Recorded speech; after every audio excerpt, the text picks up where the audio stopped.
Pelaku usaha ekonomi kreatif Aceh itu rata-rata mereka mengirimkan barangnya ke Malaysia.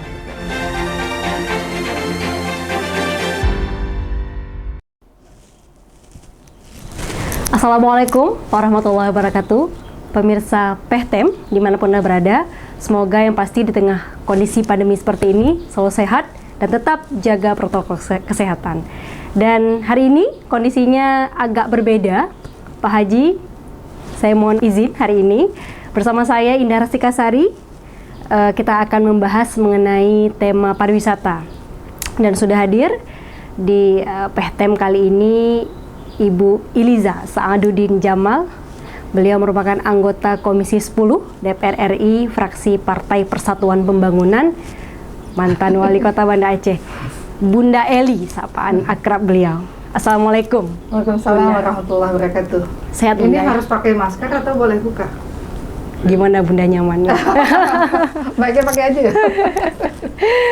Sehat Bunda ya? Sehat, Alhamdulillah. Alhamdulillah. Alhamdulillah sekarang di anggota Komisi 10. Komisi Bunda. 10. Komisi 10 Pora Pendidikan, Olahraga dan Parekraf, Pariwisata dan Ekonomi Kreatif Bunda. Pendidikan, Olahraga, kemudian pariwisata dan ekonomi kreatif, kemudian kebudayaan dan kepustakaan nasional. Oke. COVID Bunda, COVID-19 awal tahun ini sampai sekarang ya Bunda. Masya Allah, ya. Sampai sekarang sektor pariwisata Bunda, salah satu yang paling terdampak. Tema kita hari ini Bunda membangkitkan sektor pariwisata di masa pandemi seperti ini. Kita pengen tahu Bunda, seberapa terpukulnya kita Bunda di sektor pariwisata dengan kondisi yang ada. Ya, sektor pariwisata ini adalah sektor yang sebagaimana Indah sampaikan tadi, sektor yang paling terdampak.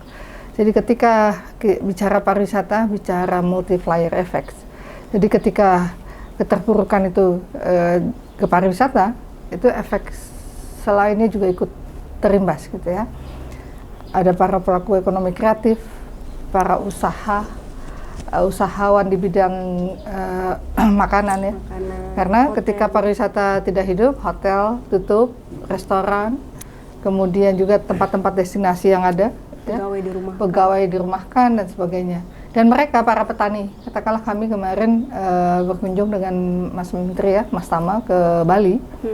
Bali yang selama ini menjadi fokus destinasi dari mancanegara yang paling dikenal di Indonesia, itu di sana para pelaku usaha ekonomi kreatif, usaha skala rumahan dan sebagainya, itu semua menjerit gitu ya. Yang jual telur saja itu terpaksa menjual ayamnya gitu. Ayamnya dia jual-jual karena dia nggak sanggup memelihara. Biasanya dia menghasilkan ayam dan telur, tapi kemudian telur pun dijual murah gitu kepada masyarakat. Selama ini kan mereka kerjasama dengan hotel, restoran. Nah ternyata di sana jangankan hotel dan restoran, tempat souvenir itu Krishna di sana itu ya, ada beberapa tempat itu pun tutup, hanya tinggal 2 tempat yang buka gitu. Saya mau beli kue katakanlah yang sangat populer di sana.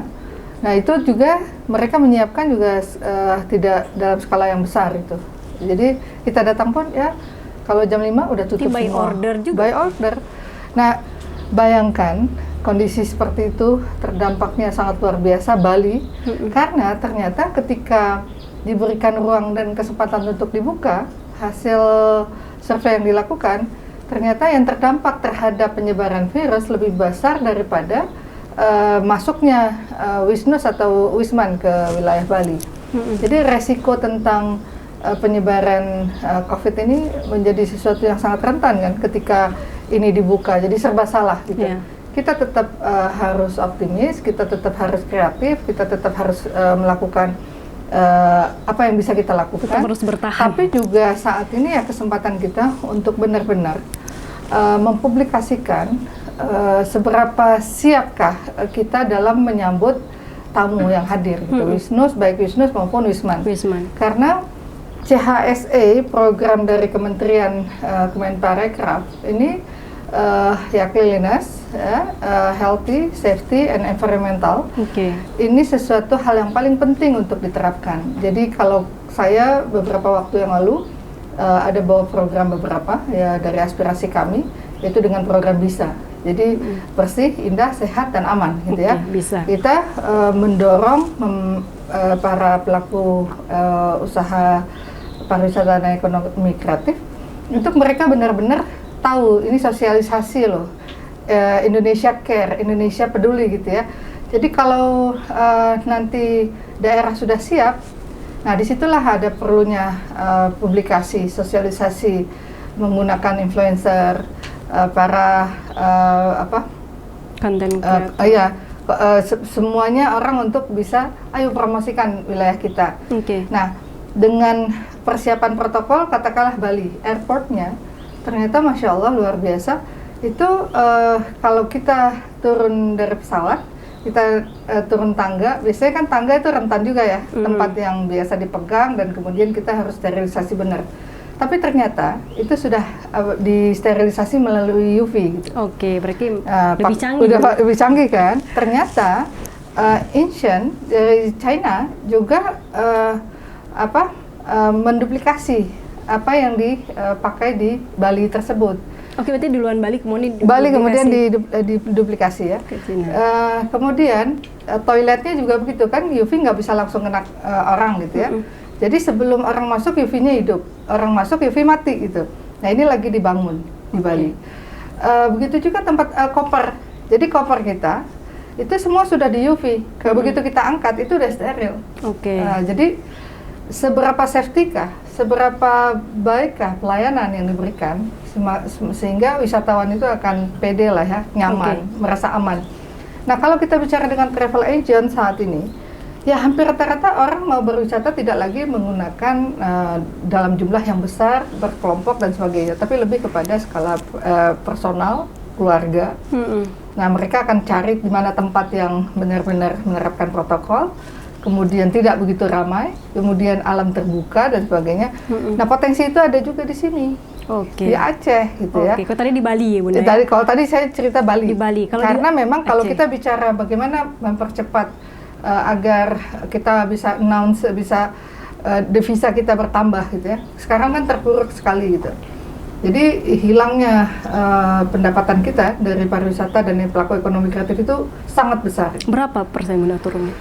Persentase, mungkin saya nggak ingat yang persentase secara menyeluruh ya. Tapi ini sangat besar devisa kita. Nanti mungkin bisa coba dilihat. Dan itu anjlok. Dan itu anjlok sekali gitu. Jadi kalau bayangkan kalau 4 bulan ke depan ini belum ada kejelasan, kita nggak tahu bagaimana nih kondisi ke depan gitu. Ini udah kuartal ketiga Bunda. Ya, ini udah kuartal ketiga. Jakarta, DKI sudah PSBB sudah berulang kali gitu ya. Dan terus diperpanjang gitu. Karena jumlah penduduk kita kan semakin besar, klaster yang terjadi ini kan udah masuk ke rumahan gitu. Tidak lagi kalau dulu kan jarak antara personal ke personal, komunitas atau apa, sekarang udah skala rumah tangga. Nah ini kan yang harus benar-benar diantisipasi. Nah saat ini keberadaan Kementerian Pariwisata dan Ekonomi Kreatif itu sebetulnya sudah mempersiapkan sosialisasi. Jadi kita program CHSE ini baik dalam bentuk awal kita datang dengan balasa, bantuan untuk sembako, yang itu waktu itu saya membawa sekitar 3.000-an lebih untuk dukungan para pelaku ekonomi kreatif dan juga pariwisata di Aceh. Kemudian juga program BISA, kemudian BIMTEK. Jadi BIMTEK ini mereka benar-benar apa sih yang harus mereka lakukan gitu ya. Kira-kira apa yang menjadi kebutuhan selain juga menginsert misalnya marketing digital gitu bagi usaha ekonomi kreatif, gimana para pelaku travel agent dan sebagainya. Nah itu pertama tentang protokol kesehatan dengan CHSE-nya, kemudian dengan apa yang menjadi hal yang harus mereka prepare gitu. Butuh cara bagaimana memfoto produk itu yang dengan cukup baik gitu ya, sehingga usaha-usaha ini ke depan itu dilirik, karena semua orang kan sekarang kerjanya di rumah itu dengan handphone, ya kan? Handphone, mau sekolah daring tidak luring gitu ya. Nah, jadi kesempatan ini juga persiapan kita menuju 4.0 ya. Jadi ini juga kesempatan gitu semua orang. Jadi pintu masuk juga Bunda. Untuk bisa lebih nggak gaptek gitu ya, untuk benar-benar ngelihat oh ini loh caranya. Kalau untuk kita foto produk itu bagusnya begini, foto kan banyak yang foto sekedar foto gitu ya. Teknik-teknik itu ya kesempatan belajar. Kalau dulu mungkin banyaknya peminat untuk membeli dan sebagainya, lupa update dari sisi bagaimana kebutuhan pasar, keindahan, teknik, waktu, timing yang pas. Nah ini kesempatan sekarang ini untuk update ilmu. Nah, kita sudah sekitar ada empat kali ya untuk kegiatan itu, dan ke depan juga akan ada besok di Hermes Hotel. Sekitar 100 para pelaku usaha ekonomi kreatif dan pariwisata. Besok lebih kepada kulinernya. Nah, jadi semua kita memberikan motivasi, semangat, dan kemudian mendatangkan expert gitu. Expert dari kementerian yang bisa memberikan apa yang mereka mau. Dan nantinya harapan kita akan mengambil champion. Jadi champion di bidang mungkin travel agent yang mana, terus pariwisata yang mana, kemudian komunitas gitu ya. Karena kemarin juga dengan ketua-ketua asosiasi gitu, dan mereka sangat appreciate dengan kegiatan yang kita lakukan ini. Kita kerjasama dengan juga dinas pariwisata di provinsi, kota, dan ini semua tentu mendapatkan sambutan yang cukup baik. Harapan kita ke depan ya, terutama saya, ada sesuatu hal yang bisa kita tinggalkan gitu ya. Jadi melalui champion-champion yang hadir nantinya, ini kan akan menjadi di Aceh akan bisa menjadi narasumber nasional bahkan internasional juga nantinya. Jadi dari pertemuan itu kita melihat potensi kita luar biasa, semangatnya, kemudian ternyata juga ada kebangkitan walaupun dalam kondisi pandemi seperti ini. Jadi usaha ekonomi skala rumah tangga yang sudah memarketkan secara digital, itu ternyata mereka mendapatkan penghasilan cukup besar gitu di saat pandemi seperti ini. Jadi pilihan orang kan nggak mau lagi higienitas, kan mereka menjaga higienitas, nggak beli yang terbuka dan sebagainya, mereka lebih percaya dengan siapa yang mereka akan beli. Nah, ini ternyata ada yang terpuruk, tapi ada juga hal yang mereka mendapatkan rezeki dari kondisi seperti ini. Berarti balance Bunda ya. Balance, ya. Tadi banyak Bunda kan program bisa dan sebagainya, tapi kalau untuk di Aceh Bunda, kita pengen tahu kondisinya seperti apa sekarang menjelang akhir tahun ini. Kalau Aceh sebetulnya tidak terlalu terdampak kalau saya lihat ya. Tidak terdampak? Tidak terlalu gitu ya. Terdampak, tapi tidak terlalu vakum kayak yang kita lihat di wilayah lain, misalnya wilayah pariwisata. Kan saya berkunjung sejak awal COVID ya, ternyata orang banyak tuh kalau di laut di Aceh ini malah nggak pakai masker apa segala macam. Akhirnya sudah bilang, ya udah, makanya waktu itu saya bawa ke Lampu U gitu ya, program bisanya kalau Banda Aceh ke Olele misalnya ya. Jadi itu wilayah yang memang paling banyak, destinasi yang paling banyak diminati dan dikunjungi. Nah, kita mendorong agar protokol kesehatan di sana berlangsung gitu. Maka kita bawa juga peralatan seperti tong sampah, kemudian untuk pemeriksaan suhu tubuh. Jadi semua orang yang masuk kan bisa diperiksa suhu tubuhnya, kemudian tempat cuci tangan gitu pakai sabun. Dan bantuan-bantuan itu kita bawa ke sana untuk ditempatkan di tempat-tempat destinasi pariwisata, sehingga protokol itu berjalan, orang bisa menikmati juga berwisata gitu ya, berlibur, bisa senang, sehingga kan kalau orang happy, senang, kan imunitas meningkat gitu ya. Jadi kan itu alam terbuka. Waktu awal saya datang, waktu saya pakai masker, ternyata hanya sendiri loh pakai masker. Jadi kita kayak orang asing, orang asing di tengah-tengah orang berwisata gitu. Loh, gitu ya. Itu kenapa Bunda? Masyarakat kita kayaknya masih ya kurang kesadaran ya. Tapi terbukti kan peningkatan kasus di Aceh. Waktu awal saya pede tuh bicara tentang Aceh gitu ya. Tapi saat saya berbicara dengan Pak Doni sebagai Satgas COVID, itu di saat di Komisi 10 saya sampaikan hal perilaku masyarakat Aceh ini kayaknya masih nggak terlalu aware gitu ya. Santuy bahasa anak di jalan orang nggak pada pakai masker gitu kan. Kan waktu itu saya senang gitu ya, pulang ke daerah lebih aman gitu karena zona hijau. Ya ternyata terus meningkat gitu ya. Jadi, nah ini terbukti ternyata ketika kita tidak disiplin, tidak menghargai apa yang Allah mau dari kita, ya kan? Ini kan wabah ini kan Allah yang turunkan gitu. Jangan semau-maunya kita lah gitu ya. Kita maunya Allah kita sekarang ya pakai masker, ya kita pakai masker, kita jaga jarak ya sudahlah. Tidak bersalaman atau kemudian cuci tangan pakai sabun. Itu sebetulnya bukan perilaku sekarang. Dari dulu higienitas juga penting, tapi kita baru sekarang itu menjadi tren. Mudah-mudahan jadi habit sampai seterusnya. Karena kita paham betul hal ini tidak akan balik. Kita tidak akan flashback balik ke belakang gitu. Kehidupan kita tuh harus jalan terus ke depan.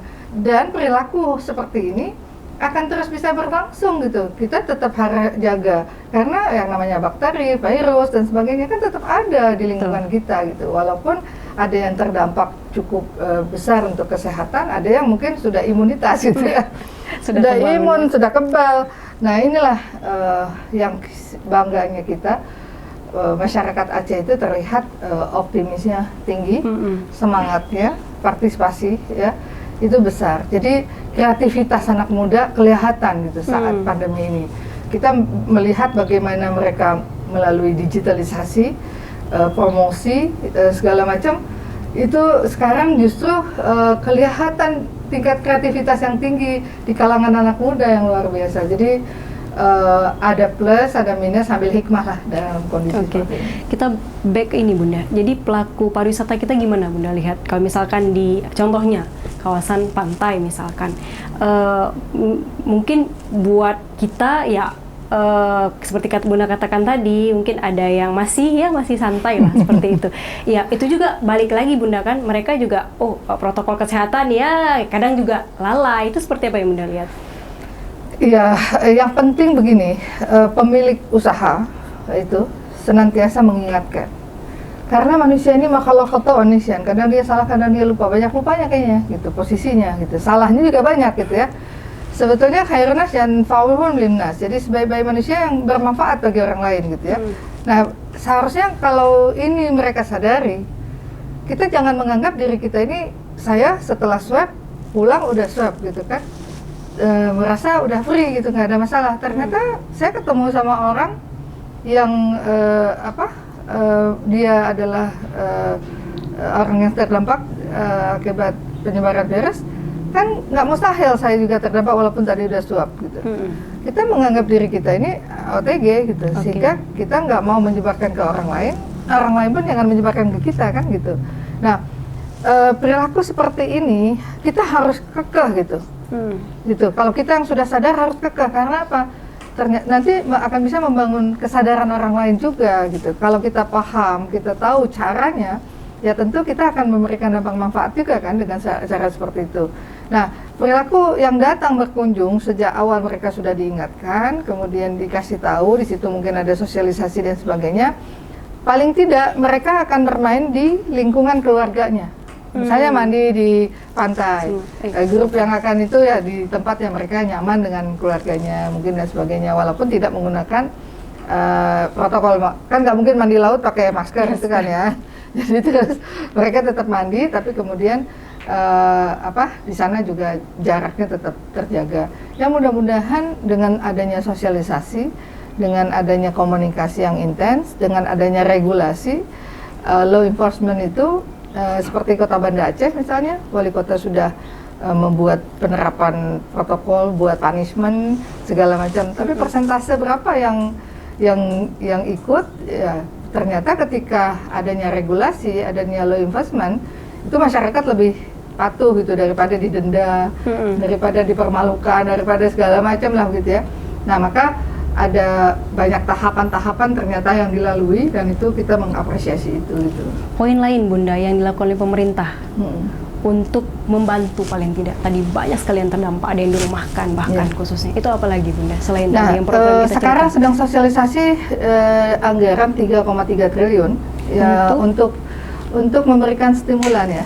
Jadi dari Kementerian Keuangan melalui Kementerian Pariwisata dan Badan Ekonomi Kreatif itu 3,3 T itu ada ibu kota provinsi di seluruh Indonesia. Untuk Aceh terpilih hanya 2, yaitu Kota Banda Aceh dan Subul Salam. Yang terpilih, itu indikatornya apa? Indikatornya mungkin dari sisi pembayaran pajak usaha. Oke. Jadi si perhotelan ini, Subul Salam itu sampai report terakhir saya update itu 15% gitu ya, pembayar pajak. Jadi yang digunakan adalah data pembayar pajak di tahun lalu. Misalnya satu hotel membayar pajak dari 4 bulan terakhir ya, sampai dengan Desember. Jadi September, Oktober, November, Desember ya, itu membayar pajak.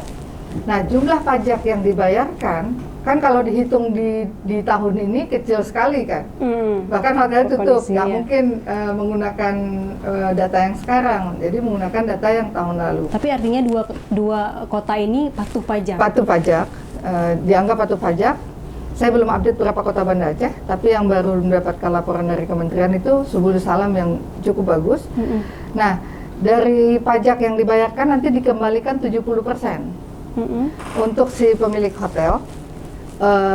Harapannya itu untuk mempersiapkan protokol kesehatan. Oke. Nah, gitu. Ini untuk hotel. Untuk hotel. Nah, ini kan menjadi pilot project gitu. Kalau ini sukses, kenapa tidak ke depan kita bisa menggunakan pola ini untuk memberikan stimulus ke usaha yang lainnya, katakanlah restoran yang bayar pajak, ya, usaha-usaha lain. Baik, berarti yang pilot projectnya itu hotel. Hotel, ya. Dan karena kan hotel ini sangat-sangat betul-betul stagnan ya. Hotel nggak bisa kegiatan MICE kan nggak ada ya. Jadi kalau sekarang kan dengan kita membuat kegiatan pelatihan, BIMTEK dan sebagainya. Nah ini kan walaupun jumlahnya terbatas karena harus menerapkan protokol dan sebagainya, tapi ini kan MICE kecil bisa berlangsung gitu. Tapi semua kegiatan saya itu mereka harus dites dulu gitu kan. Jadi rapid test, kalau reaktif ya nggak boleh masuk. Gitu. Itu protapnya. Protapnya. Jadi kalau MICE ini sukses, kemudian ya mungkin akan ada hal-hal kegiatan ke depan yang bisa dilakukan. Jadi banyak upaya-upaya yang terus diusahakan oleh pemerintah untuk mendukung para pelaku usaha ekonomi kreatif dan pariwisata ini yang terdampak dengan berbagai macam hal. Karena memang yang paling penting sekarang bukan hanya mengandalkan kuantitasnya, tapi lebih kepada kualitas. Ketika kita bicara tentang kualitas, pelayanan yang cukup baik ya, pelayanan yang cukup baik, fasilitas yang memadai gitu ya, tentu kuantitas akan mengikuti. Tapi kalau mengedepankan kuantitas, menyampingkan kualitas, ini menjadi persoalan gitu ke depan, karena kita akan berlomba dengan seluruh dunia yang terdampak terhadap penyebaran COVID ini gitu. Nah, ketika kita lebih well prepare, kita lebih mempersiapkan dengan cukup baik, maka bisa jadi pilihan itu ke kita. Nah, kita berharap para pemuda Aceh, para pelaku usaha ekonomi kreatif di Aceh, pariwisata dan masyarakat itu benar-benar memanfaatkan sekarang untuk sosialisasi. Beginilah kondisi kita safe, kita kalau Anda kesini kita aman, nyaman gitu, semuanya sudah diterapkan. Cara penyajian makanan misalnya. Kan kalau saya ke hotel kemarin di Bali nggak boleh prasmanan, tapi kita semuanya diantarkan makanan apa yang mau kita order dan sebagainya. Dan kita udah di sini udah kayak ya, gitu. Di sini kan juga seperti itu, nggak boleh yang terbuka, tapi ada tempat yang memang dibolehkan di kita gitu ya. Kalau di hotel di Bali di sana seperti itu, tapi kalau di kita mungkin karena yang penting menjaga jarak, kemudian ya mungkin yang menyajikan itu dia pakai sarung tangan, tidak disendokin sama yang lain misalnya gitu ya. Ya banyak hal pola cara untuk tetap protokol itu bisa diterapkan. Jadi tunggu Bunda, tahun depan ini Bunda. Kita kan kayaknya ini udah lemas banget tahun ini Bunda. Mungkin ada semangat Bunda dari pemerintah juga selain tadi 3,3 triliun untuk masyarakat, untuk khususnya masyarakat. pelaku usaha yang Nah, di ke bidang depan itu pariwisata. kita juga akan memberikan sertifikasi ya, sertifikat kesiapan itu akan disertifikasi juga oleh pemerintah, sehingga dengan adanya sertifikasi Itu untuk CHSE ini. Jadi kalau yang sudah bagus akan ada sertifikasinya, sehingga kan itu akan lebih terjamin gitu ya tempatnya. Ternyata mereka sudah siap, protokolnya sudah baik gitu dan sebagainya. Ada sertifikasi, juga ada beberapa bantuan juga kepada bantuan desa wisata. untuk desa Untuk wisata. desa wisata. Kemudian ya kemarin juga kita ada membantu beberapa, jadi peralatan perangkat untuk komunitas-komunitas yang bergerak di bidang teknologi, ada yang ekonomi kreatif lah gitu ya, ada yang perbengkelan, ada segala macam. Itu juga ada dibantu melalui ya mereka melihat ya kondisinya dan sebagainya. Dari pemuda olahraga juga ada bantuan kemarin. Jadi sebetulnya bantuan itu cukup banyak ya. Dan ke depan ya mudah-mudahan kegiatan-kegiatan bisa itu, kegiatan pelatihan, kegiatan MICE ya, itu juga akan banyak sekali ke depan, insya Allah. Itu kan semua masyarakat yang datang juga kan terbantu, artinya mereka ada dana transportasinya yang mereka bisa terima juga ya, dan ya tentu itu cukup terbantu dari apa yang saya dengar selama event kegiatan itu berlangsung. Ini untuk kita Bunda, untuk pelaku Untuk kita. usaha, untuk mendatangkan Bunda. Untuk mendatangkan wisatawan. Untuk bicara kuantitas tadi Bunda, apa yang dilakukan pemerintah Bunda? Ya, sekarang ini tentu kepercayaan itu penting gitu ya. Gerbang kita kan Asia itu dari Malaysia untuk Aceh ya. Nah, bagaimana Aceh itu bisa mensyiarkan, bisa mempublikasi kesiapan Aceh sendiri gitu. Ini kan harus ada gerakan yang dilakukan juga oleh pemerintah daerah. Jadi tidak hanya tinggal diam menunggu kebijakan pusat, tapi daerah sendiri juga harus melakukan upaya-upaya. Karena gerbang kita Malaysia, Singapura gitu ya, untuk masuk ke Aceh.